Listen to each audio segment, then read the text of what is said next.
এই দেখো বন্ধুরা, এবার আমি বাঁধাকপি মাছের জন্য মশলাটা রেডি করে নেব।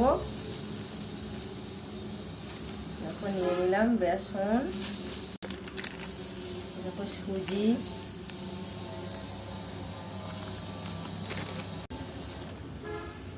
আটা,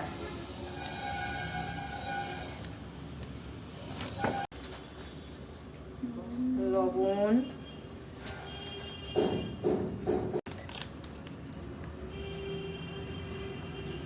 জিরের গুঁড়ো, একটু লঙ্কার গুঁড়ো,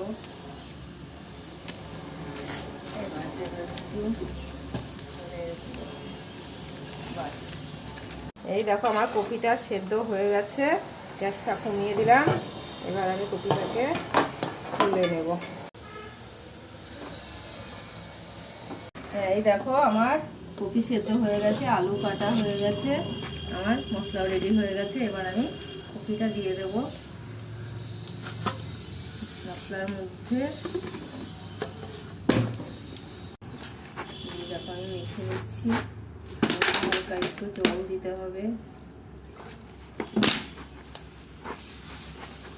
দিদুন তো ওইদিকে মাখছে, তাই আমার বললো যে থালায় একটু সাদা তেল মাখিয়ে দিতে, তাই এখন আমি একটু থালায় সাদা তেল মাখিয়ে নিচ্ছি।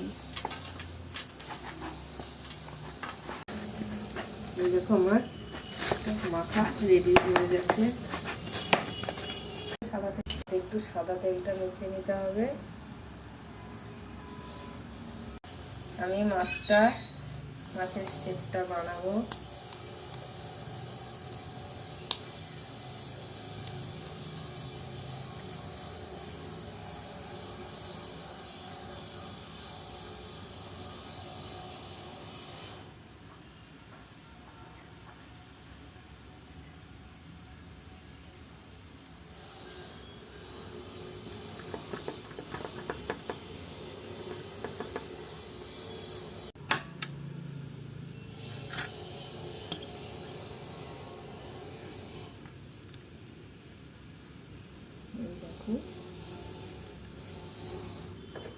আমার দিকে মাছটা বানানো হয়ে গেছে। এখানে কড়াই তেলটা বসিয়ে দিচ্ছি,